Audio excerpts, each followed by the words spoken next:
Donc salut à tous et on se retrouve donc pour parler du One Piece Magazine. Le premier là il est sorti, il est tout neuf. Ouais, One Piece, c'est un stylo hein, pour ceux qui se posent la question. Voilà, je chope des petits goodies des fois qui sont pas super indispensables. Donc on a le premier magazine One Piece. Donc c'est le premier sur 3, hein, il y en aura 3 au total. Donc c'est bien sûr pour les 20 ans de One Piece. On commence à avoir l'habitude chez Glénat avec déjà toutes les couvertures bonus qu'ils nous font pour les tomes. Donc là, dans ce magazine, on va voir tout de suite ce qu'il y a, mais déjà, j'ai envie de vous lire une petite phrase. Cet ouvrage est un cadeau fait à tous les fans. Donc voilà, ça c'est marqué à l'intérieur. Je vous fais un gros plan sur le prix. Hein.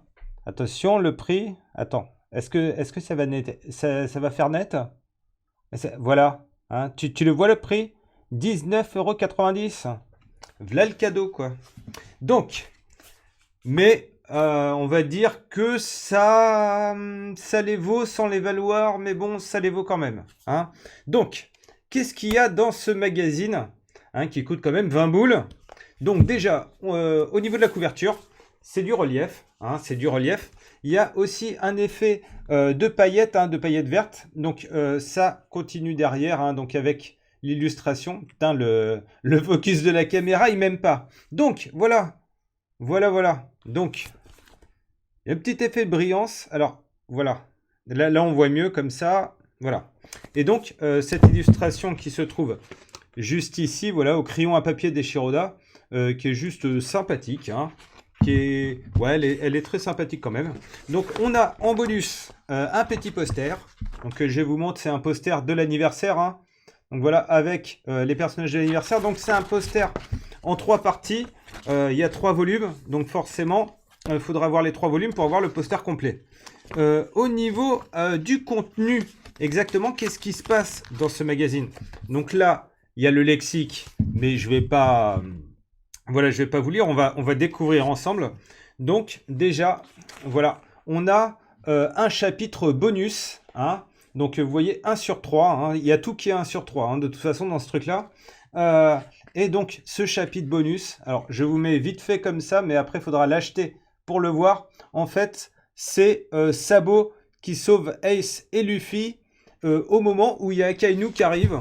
Donc, pour éviter en fait qu'il se passe la scène que tout le monde connaît où Ace crève, là, c'est Sabo qui sauve Ace et Luffy d'Akainu. C'est sympathique, hein. Donc j'ai hâte de voir les autres doubles pages quand même. Parce que limite j'ai envie d'en m'en acheter un autre et de faire un découpage en fait et d'encadrer le truc. Parce que c'est vraiment stylé. Après donc là on a carrément un interview de plusieurs pages, enfin en 8000 mots hein, comme ils disent, de Eiichiro Oda. Donc forcément 8000 mots, plusieurs pages. Hop, ça passe. Ici on commence à avoir du bonus. Hein. Donc là, c'est carrément, donc vous voyez, novel. Hein. Donc c'est façon light novel, un roman. Donc là, c'est sur Ace. Hein. Donc je l'ai pas lu encore. Hein. Moi, je l'ai acheté aujourd'hui, donc j'ai pas tout lu. Au niveau de l'illustration qu'on voit, on la retrouve tout à la fin. Hein. Pour ceux qui se posent la question, voilà. Donc elle est bien stylée, mais elle n'est pas d'Ishiroda. Hein. Ça doit être un de ses assistants. Ouais, il y a le nom de l'assistant, mais je ne sais pas si c'est un assistant. Bref, vous voyez, il y a beaucoup de texte. Hein, et c'est pareil, c'est un feuilleton. Et donc, c'est le chapitre 1. Hein, et donc, forcément, il y en aura 3. Voilà, toujours sur 3. Alors là, on commence à aller dans du space. Donc ici, on a, voilà, la section Brook, on va dire. Donc, avec les chansons qu'il nous conseille à écouter, tranquille, sa sélection. Donc ici, on a les titres et les auteurs, et ici de ce qu'il pense, lui-même Brook. Hein. Brook, c'est lui qui écrit cette rubrique. Voilà. Mais on a aussi son avis. Donc là, pour le thème du mois, il s'agit, alors je ne sais pas si vous arrivez à voir, c'est la partie de tête Big Mom. Voilà. Donc toujours sympathique, hein, sachant qu'il y a un CD qui existe. Hein. Il y a la pub un peu plus tard dans le magazine, mais je ne sais pas si Glénat va le sortir. Bref. Là, on arrive à un truc assez sympathique. Donc, c'est des histoires, en fait, d'éditeurs, donc Shonen Jump, tout ça, qui parlent comment Eiichiro Oda travaille en fait, et c'est vachement important. C'est vachement sympa en fait à feuilleter, à lire. Hein. Comme je vous ai dit, j'ai pas encore tout lu. Et il y a pas mal d'anecdotes, notamment au niveau de la topographie des îles qui dessinent, tout ça. En fait, c'est inspiré de certains trucs. Donc c'est assez sympathique. Ici, on a un petit quiz challenge. Hein, donc c'est niveau Picsou Magazine. Hein. On est en plein dedans. Hein. Donc ici, on a la rubrique de Francky. Donc pour fabriquer je vais mieux mettre comme ça, voilà. Pour fabriquer donc une caisse à jouer, et il y a vraiment toutes les étapes, hein, c'est-à-dire au niveau des mesures, du découpage, de la colle, tout ça, pour se faire sa caisse à jouer One Piece. Ici, on a la rubrique donc de Sanji hein, pour faire de la bouffe, forcément de la bouffe à base de fruits de mer. Donc c'est pareil, il y a la recette, tranquillou. Alors là, on a ce qui s'appelle le D-Report, voilà, que je lirai en priorité par rapport à tout ce qu'il y a dans le magazine, parce que c'est c'est un article en fait sur Luffy, comment il est, ce qu'il est. Hein, donc ça prend depuis le début de One Piece, en fait, toute la création de Luffy, voilà. Donc ça prend jusqu'à jusqu'à NS Lobby apparemment. Voilà. Donc, toute la création du mythe de l'homme, Luffy. Après, on a un petit comics, enfin un comic manga, on va dire. C'est la journée en fait d'un fan de One Piece. Donc avec, il va au travail, tout ça, voilà. Et le soir, il rentre chez lui. Et là, vous voyez sa chambre. C'est carrément bourré de mangas, de posters, de tableaux, tout ça One Piece. Ici, on a One Piece vu par... Voilà. Hein. Donc, c'est un écrivain japonais. Hein, perso, moi, j'ai jamais entendu parler de lui. Et il est surtout connu pour Kyodan X. Hein, pas entendu parler. Voilà. Donc, mais ça doit être intéressant à lire. Hein, toujours plusieurs pages. Hein, il y a beaucoup de pages. Alors là, on arrive sur la section produits dérivés. Donc, ils auraient pu mettre de la couleur quand même. Alors ici, on peut voir Reiju. Hein. Donc, je vais vous la montrer. J'ai préparé tout. Hein. Donc voilà, Reiju façon glitter and glamous. Hein. Voilà, elle est jolie, elle est toute belle. Par contre, c'est un peu chiant le socle. Hein. Parce que les chaussures ont bien été sculptées hein, avec les... je vais vous montrer quand même. Ah, je lui ai pété une jambe, mais bref. Voilà, il y a vraiment les chaussures sculptées. Je la remboîte. Voilà. Il y a les chaussures sculptées, mais ils ont foutu un socle jaune qui cache complètement les coussins, ces espèces de coussins d'air en fait. C'est un peu dommage. Voilà. Donc, ils montrent aussi le Marco S-Sculpture. On y reviendra juste après. Ainsi que le Smoker S-Sculpture. Donc, le Smoker, je l'ai. Le Marco, non, hein, parce qu'il me plaisait pas trop. Donc voilà, le Smoker, lui déchire. C'est le Smoker à avoir si vous êtes fan du personnage. Il déchire totalement. Alors, j'espère que ça va faire le focus sur le visage parce que, ah ouais, là c'est bien. Là, on voit bien, il pue la classe. Il pue tellement la classe, ce personnage. Après, il montre donc les figure art 02 l'anniversaire. Donc moi, j'ai la brochure, hein. J'en ai pas acheté parce que ça vaut quand même un peu cher. Donc les voilà, hein, les figure art. Donc je peux vous les monter en gros, mais bon, en gros c'est ça l'idée. Voilà, c'est de cette illustration. D'ailleurs l'illustration qui est en 3 parties, donc que je vous ai montré au début de la vidéo. Et après c'est des goodies de merde, c'est-à-dire des tasses à café, des calendriers, des trucs comme ça. Et bien sûr les events liés au Japon, hein, style à Universal Studios, des trucs comme ça. Ici, voilà, ce que je vous disais par rapport à Big Mom. Il y a un CD qui est sorti. Alors, Glénat a mis prix 2500 yens, mais après a traduit en français toutes les chansons. Donc, je sais pas trop s'il compte l'importer ou pas. Hein, voilà. Alors là, il y a un truc vachement sympa. Donc, on arrive à une histoire style enfant, histoire pour enfants, avec on va dire quand ils étaient des enfants, le petit Ace, le petit Luffy et le petit Sabot, voilà. Et c'est fait comme vraiment un conte pour enfants, voilà. Donc j'ai trouvé ça vachement sympa, c'est très artistique. Donc je vais pas tout vous montrer non plus, hein, parce que le but c'est pas de vous spoil tout le magazine, c'est de vous montrer un peu ce qu'il y a dedans. Voilà, moi j'adore cette illustration là, où on voit Luffy, où on voit les trois, hein, Luffy, Ace et Sabo, mais avec Luffy qui est en train de se pendouiller. Je trouve ça assez classouille. Voilà. Donc vraiment, vraiment sympathique. Avec là on voit les ombres des trois petits là. Donc avec toute l'histoire, tranquille, style gamin, donc il y a pas mal de pages, hein, voilà. Et donc là, on arrive justement, je vous disais, le Marco, donc voilà, le Marco, hein. Tac.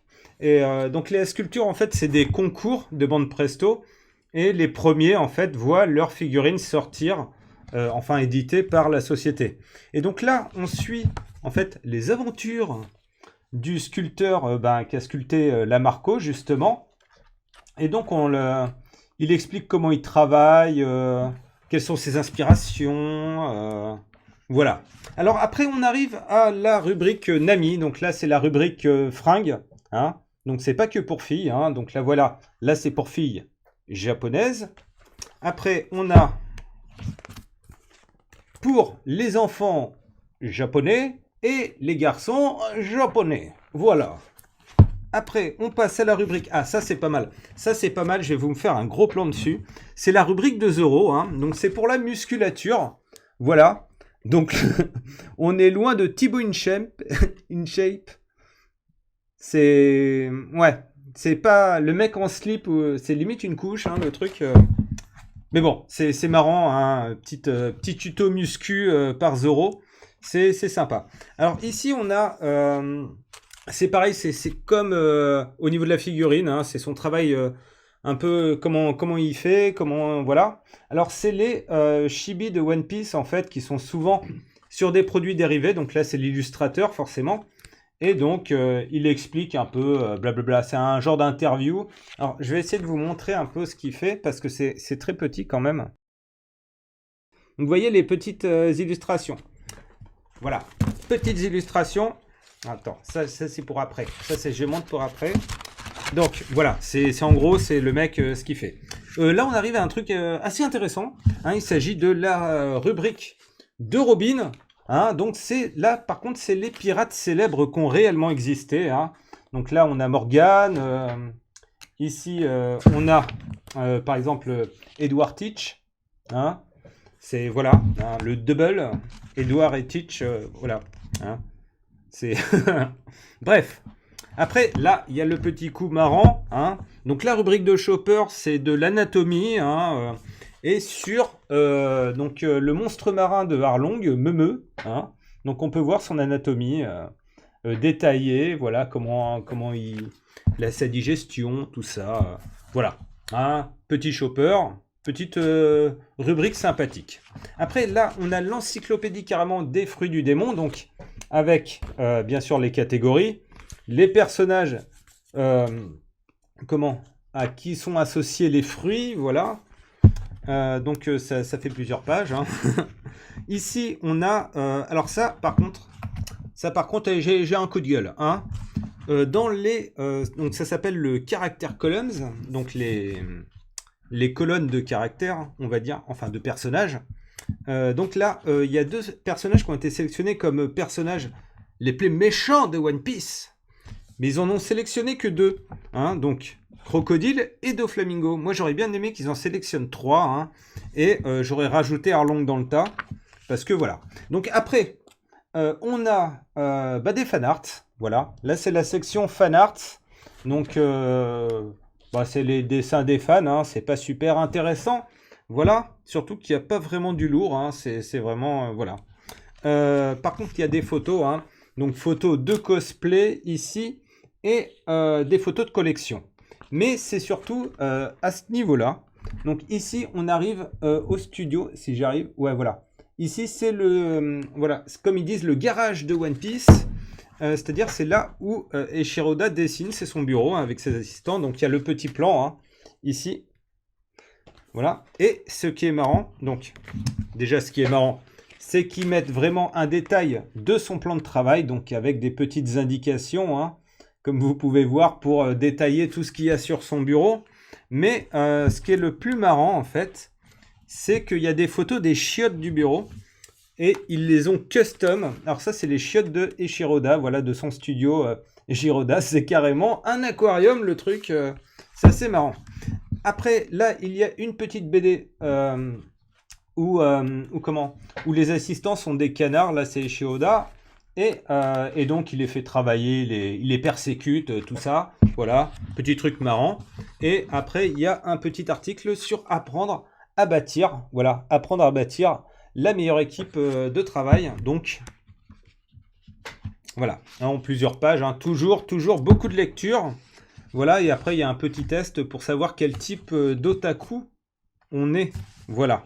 Là, c'est pas mal, hein, puisque ici, on découvre en fait, en plusieurs pages, une double page qui a été supprimée du tome 85. Donc, le tome 85, j'ai tout préparé. Hein. Attention, parce que c'est un peu le bordel. Voilà. Donc, le tome 85, le dernier tome sorti. Donc, il y a une double page, voilà, qui n'est pas sortie. Et donc, ils mettent comment elle était dessinée, tout ça, avec du blabla, comme d'hab, pour t'expliquer. Et là, c'est vachement intéressant. Ici, il y a les travaux préparatoires de l'arc des hommes poissons, en fait, donc avec Shirauchi, donc les différentes, on va dire, postures ou caractères du personnage, parce que Shirauchi, en fait, si on réfléchit 2 secondes, c'est la petite sirène, mais avec le caractère complètement inversé. Mais on voit qu'il a quand même travaillé sur différentes possibilités de caractère. Hein. On la voit, par exemple, ici, fumer une pipe, des trucs comme ça. Donc, c'est assez sympa. Et donc, il y a bien sûr tous les personnages de l'arc des hommes poissons. Donc, ici, on peut voir Neptune, par exemple. Après, ici, il y a la mère de Shirauchi. Il y a le bébé Arlong. Enfin, bébé Arlong, je dis ça, mais c'est... comment il s'appelle? Ah, je sais même plus. Il est tellement pourri comme méchant que j'ai même pas retenu son nom, quoi. Bref. Enfin, voilà. Là, c'est pas mal. Là, en fait, ils expliquent comment ils s'organisent pour créer l'histoire, en fait. Et ça s'organise, en fait, sur une carte. Donc, les cartes, comme des fois, on voit dans les mangas où il y a les pins des différents personnages. Bah, ils font comme ça pour répartir l'histoire, en fait. On voit plein de flèches avec des chapitres et tout ça. C'est assez sympathique à regarder. Donc là, ça concerne l'arc Alabasta, qui est un des plus bordéliques, mais pas forcément parce que ça reste très serré dans Alabasta, mais quand même, ça va dans tous les sens, puisque chacun est séparé, en fait. Chacun a son ennemi à combattre et tout ça, quoi. Donc, c'est sympa de voir cette petite map, en fait. Je vous la montre avec plein de flèches et d'informations pour le scénario. Voilà. Qu'est-ce qu'il y a d'autre Ah, là, alors ça je ne l'ai pas lu, hein, mais je ne sais pas ce que ça va donner. Mais c'est donc c'est pareil, c'est un article. C'est quelqu'un sûrement à qui on a fait lire One Piece, uniquement apparemment l'arc Marineford, mais qui ne connaissait pas One Piece. Voilà. Et qui donne son avis. Et ça fait quand même... Ouais. Ça fait quand même 4 pages, hein, c'est pas mal. Après, on a le courrier des lecteurs. Bon, ça, on a l'habitude dans les tomes, hein, il y en a toujours. Mais bon, ils en ont rajouté ici. Et après, bah, c'est fini. Et après, il y a pas mal de pubs, hein, notamment Glénat, hein, qui fait fond les pubs sur les databooks et les animés comics. Hein, comment ? C'est des mangas, sauf que ils ont, au lieu de faire des bulles dessinées, c'est les bulles des screens de la vidéo, quoi. À laquelle ils ont rajouté une bulle du texte, tout ça. Donc c'est pas génial, hein. Moi j'aime pas trop. Donc là, ils annoncent. Donc là, il y a le roman. Il y a un roman, ouais, c'est ça. Ici, il y a les databooks, hein, les 5 databooks. Parce qu'il y a toutes les couleurs. Plus le Deep Blue, hein, voilà. Là, il y a l'animé comics Strong World en 2 tomes, voilà. Donc, ce qui te revient aussi cher si tu l'achètes qu'un DVD. Hein, voilà. Après, ici, les OAV en animé comics. Toujours bien. Là, la pub d'un autre roman, Wanted. Bon, celui-là, il est vieux, par contre. Hein, ce roman-là. Les Wanted. Après, on a, bah voilà, animé comics, cette fois, du film Z. Et ici, on a les quiz. Voilà, les deux bouquins de quiz. Alors sachez que maintenant ils se vendent ensemble, hein. Si vous allez à la Fnac ou les trucs comme ça vous les payez moins cher qu'à l'unité. Voilà, c'est petits conseils.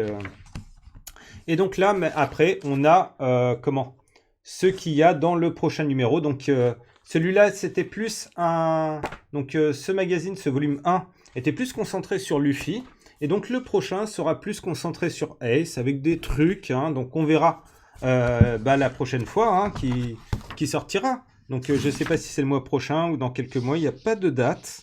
Hein, il n'y a pas de date. Est-ce qu'il y a une date? Il n'y a pas de date. Il n'y a pas de date du tout. Et après, donc, la fameuse illustration que je vous ai montrée. Mais il y a aussi, donc, comme vous pouvez voir sur la couverture, ici, il y a un avis de recherche. Et là, l'avis de recherche, il est pas mal. Hein. Donc, un peu style brûlé sur les côtés. Voilà. Et vraiment sympathique, l'avis de recherche. Donc, après, il y aura le Ace, le sabot, sûrement. Donc, ça pourrait être vraiment sympa de tous les avoir. Voilà. Je suis quand même content de l'avoir acheté. Mais bon, 20 € quand même, ça fait un peu cher. Donc, j'espère que cette petite vidéo vous a plu. Si je suis abonné avec Echarp, là, c'est clair, parce que là, je suis obligé d'ouvrir la fenêtre pour pas qu'il y ait au niveau du son, ça soit renfermé. Mais bon, j'espère que cette vidéo vous a plu. Salut tout le monde et à la prochaine.